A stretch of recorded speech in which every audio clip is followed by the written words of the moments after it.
Voynich paradox. The human mind abhors a vacuum. When we are faced with a locked door, we are biologically driven to find the key. When we are faced with a secret, we are compelled to expose it. It is the survival mechanism that brought us out of the caves and put us on the moon. But there is one object in the archive that has spent 600 years defeating every genius, every cryptographer, and every supercomputer ever thrown at it. It is known as the Voynich Manuscript. 240 pages of fragile vellum, written in a graceful, flowing hand that has never been seen before or since. It is the world's most beautiful prison. Tonight we decode the unbreakable cipher. This is Mythic Code Official. In 1912, a Polish book dealer named Wilfred Voynich was digging through a dusty trunk in a Jesuit college near Rome. Beneath piles of forgotten theology texts, he found a book that shouldn't exist. Modern carbon dating tells us the animal skin used for the pages was prepared in the early 15th century. But the content is a nightmare for the rational mind. The book is divided into distinct sections: botany, astronomy, biology, and pharmacology.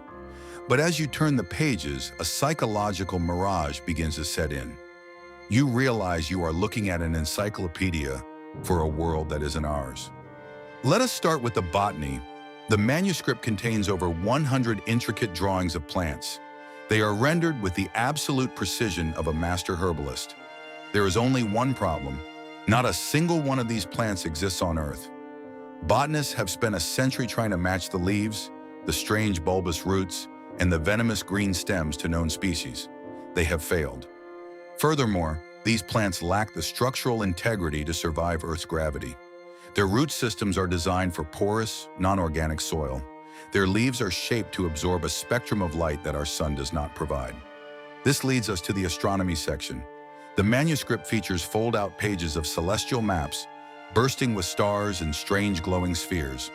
But astronomers cannot align these charts with our night sky. The constellations are wrong. The phases are wrong. It is as if the author was looking up at the heavens from an entirely different hemisphere of the universe. Odysseus used a horse to lie. The builders of Giza used stone to broadcast. But the author of the Voynich Manuscript used a ghost language. The script of the book is known as Voynichese. It has its own unique alphabet of 20 to 30 characters.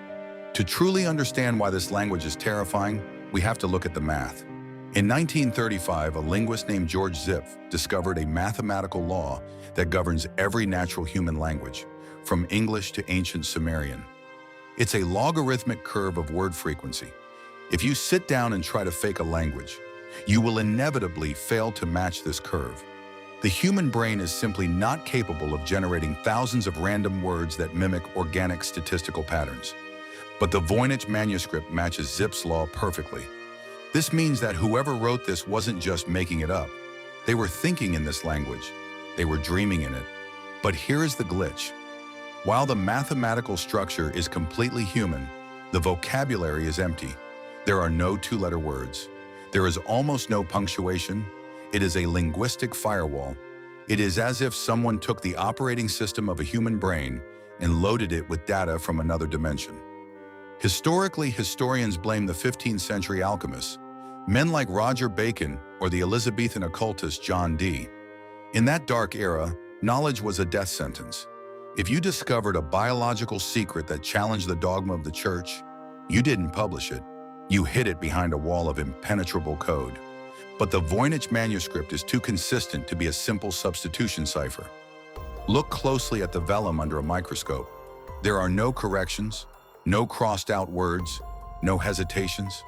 The ink flows with the fluid, rapid confidence of a native speaker writing in their mother tongue.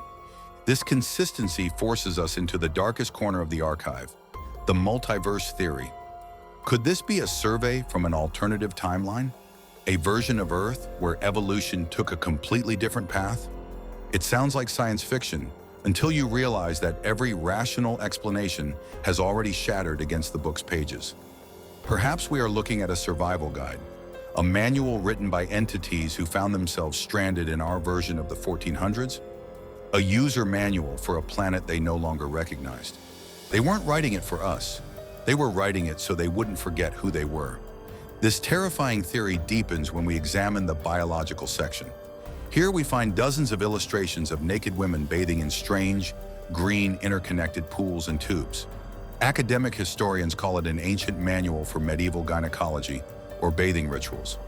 But look closer at the geometry of the tubes. They do not look like plumbing. They look like biological circuits. They resemble blood vessels, cellular structures, and even primitive depictions of the human nervous system. Is this the great deletion of the 15th century?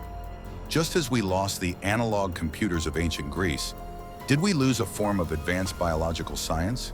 Were these alchemists mapping the microscopic world centuries before the invention of the microscope, using the only artistic vocabulary they had?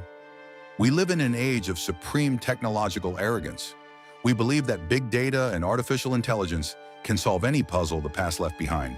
In recent years, cryptographers have fed every single page, every symbol, and every curve of the Voynich Manuscript into the world's most powerful neural networks and military-grade supercomputers.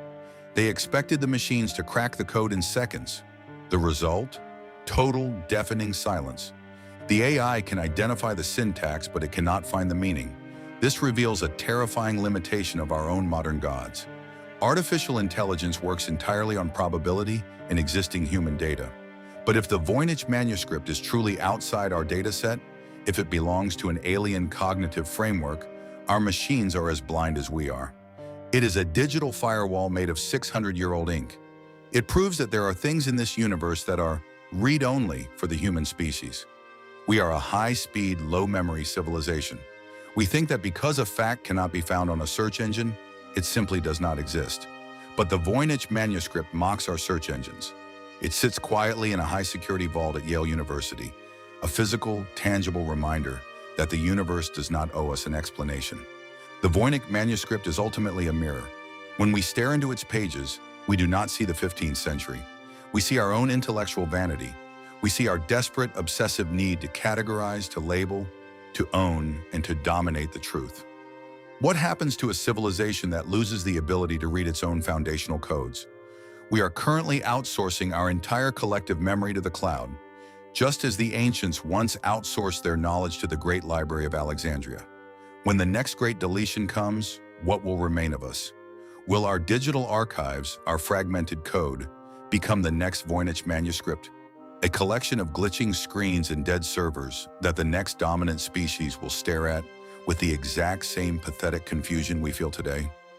The archive is open. The script is waiting to be broken.